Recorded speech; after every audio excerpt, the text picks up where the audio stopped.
Hello all, మేము వెళ్ళిన ప్లేస్లలో అయితే బెస్ట్ ప్లేస్ ఏదైనా ఉంది అంటే మురుడేశ్వర. సముద్రం మధ్యలో శివుడు ఉన్నాడు. అబ్బా, టూరిస్టులకైతే వెళ్ళడానికి చాలా అంటే చాలా బెస్ట్ ప్లేస్. ఖచ్చితంగా వెళ్ళి ఒకసారి చూడండి. అక్కడికి వెళ్ళారు అంటే ఇంకా రాను మీకు బుద్ధి పుట్టదు, అలా ఉంటుంది. చుట్టూ సముద్రము, ఆ సూర్యుడు పైకి వస్తూ ఉంటే అబ్బబ్బబ్బా, అసలు చెప్పడానికి మాటలు ఉండవు. ఆ అలల మధ్య ఆ శివుడు విగ్రహము లోపల ఉండేది మటుకు అంటే లింగం ఉంది, చిన్న లింగము. చుట్టూ సముద్రం మధ్య పెద్ద శివాలయం ఉంది, భలే ఉంది. మేము మురుడేశ్వర కంటే ముందు ఒక గుడికి వెళ్ళాము, కొల్లూరు మూకాంబికా దేవాలయం. ఇక్కడ చూడండి, ఈ పాప భరతనాట్యం నేర్చుకుంటున్నట్టుంది. చిట్టి తల్లి ఎంత అందంగా ఉందో చూడడానికి, నాదిష్టే తలిగేలా ఉంది. ఇక్కడైతే గుడి చాలా అంటే చాలా పెద్దగా ఉంది. ఫుల్ కేరళ, అంతా కేరళ ట్రెడిషను. ఇక్కడైతే ఒక ప్రత్యేకత ఉంది. ఏంటి అంటే ఇక్కడ మగవాళ్ళు దేవుని దర్శించుకోవడానికి పైన షర్టు విప్పేసి ఆ గుడిలోకి వెళ్ళి దేవుణ్ణి దర్శించుకోవాలి. ఒకవేళ మీరు షర్టు ఇప్పలేదు అంటే వాళ్ళను బయటికి పంపించేస్తూ ఉన్నారు. చాలా బాగా అనిపించింది అది. చూడండి, అమ్ముకు కూడా వీల్ చైర్ తిరగడానికి చాలా ఈజీగా అనిపించింది. అక్కడి నుంచి మేము మురుడేశ్వర వెళ్ళాము. సముద్రం చుట్టూ మధ్యలో వచ్చేసి శివాలయము, శివుడు ఎంత బాగుందో చూడడానికి. క్లైమేట్ కూడా మేము పోయిన టయానికి అద్దుస్ అనిపించింది. చూడండి, ఇప్పుడిప్పుడే ఇక్కడ క్రాసింగ్ చేసినారు. అక్కడ చూడండి, గుర్రాలతో ఎంత బాగుందో కదా బండి చూసేదానికి.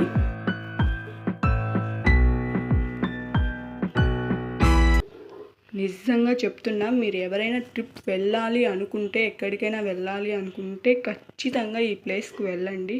మీకు చాలా అంటే చాలా బాగా నచ్చుతుంది. ఇది వచ్చేసి శనీశ్వరుని గుడి. లైఫ్లో ఎప్పుడైనా శనీశ్వరుని దగ్గరికి వెళ్ళి ఇంకనైనా మమ్మల్ని వదిలిపెట్టవా అని కోరుకోవాలంట.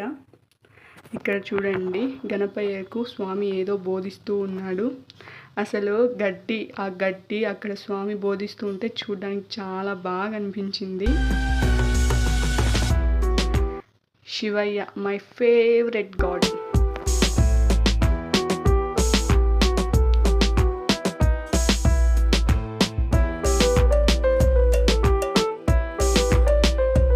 చూడండి, గుడి అసలు ఎంత బాగుందో. లోపలైతే చిన్న లింగము, శివునిది చిన్న లింగం ఉంది. బట్ చుట్టూ సముద్రము, అక్కడ అంత పెద్దగా శివుడు. అసలు భలే ఉందనుకోండి చూడడానికి క్లైమేట్. ఫొటోస్ కూడా దిగాము. ఇంతకన్నా బెస్ట్ ప్లేస్ ఉంటుందా ఫొటోస్కి? అందుకే అక్కడే ఫొటోస్ కూడా చాలా దిగాము. అలలు అయితే కొట్టుమిట్టాడుతున్నాయి, ఎంతగా వస్తున్నాయో చూడండి.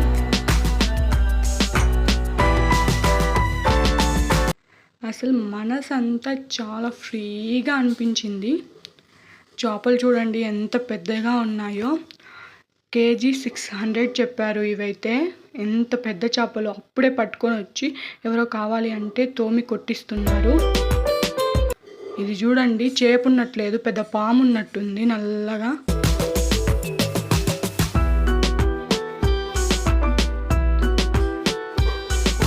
చేపలు అయితే ఇంకా వాళ్ళకి అదే పని, పోవడము, చేపలు పట్టుకొని రావడం. అసలు ఆ అలల్లో ఓడ వస్తున్నా కూడా కనిపించట్లేదు, అంత చిన్నగా ఉంది ఆ వలలలో.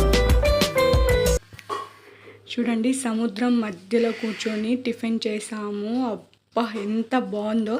టిఫిన్ కూడా అంతే టేస్ట్గా ఉంది. చాలా అంటే చాలా హ్యాపీ అనిపించింది ఈ ప్లేస్ చూడము అండ్ ఈ ప్లేస్లో ఇలా కూర్చొని ఫుడ్ తిని ఎంజాయ్ చేయడము. మేము వెళ్ళిన ప్లేస్లలో నాకైతే బాగా నచ్చింది ఇదే. ఈ పిక్ అయితే నాకు భలే నచ్చింది. ఇక్కడ నేను కన్నయ్య కాళ్ళు అచ్చు వేస్తున్నాను సముద్రంలో. నాకు ఎందుకో వేయాలనిపించింది. నా కన్నయ్య ఫస్ట్ టైం సముద్రంలో అడుగు పెట్టాడు అని చెప్పేసి అక్కడ నేను వాడి అడుగులు వేసి వీడియో తీపించుకుంటున్నాను. చూడండి ఎంత క్యూట్గా ఉన్నాయో. తీసేసాడు అత్తినాయాలు. ఒక కాలు బాగా పడింది, ఇంకొక కాలు సొట్టపోయింది. అయితే వాడు కూడా భలే ఎంజాయ్ చేశాడు. గవ్వలు చూడండి ఎన్ని గవ్వలు ఉన్నాయో, రకరకాలుగా ఉన్నాయి గవ్వలు అయితే. నేనైతే చాలా గవ్వలు కూడా ఏరకచ్చుకున్నాను. అసలు ఆడైతే ఆ గవ్వలు మెరిసిపోతూ ఉన్నాయి ఆ లైటింగ్కి, ఆ ఎండకి. కన్నయ్య అయితే ఫుల్ ఎంజాయ్ చేశాడు ఆ సముద్రంలో. అలలు వస్తూ ఉంటే వాని చూపులంతా అలలపైనే ఉన్నాయి. ఫొటోస్ దిట్టే చూడలేదు అసలు. ఆ సౌండ్కి పక్క నవ్వుకుంటూ ఉన్నాడు. చూడండి ఎంత బాగా ఎంజాయ్ చేసామో అసలు సముద్రంలో అయితే ఫుల్గా ఎంజాయ్ చేసాం ఇద్దరము. బట్ ఒకటే బాధ, మా అమ్ము రాలేకపోయాడు. కన్నయ్య అయితే ఫుల్ ఎంజాయ్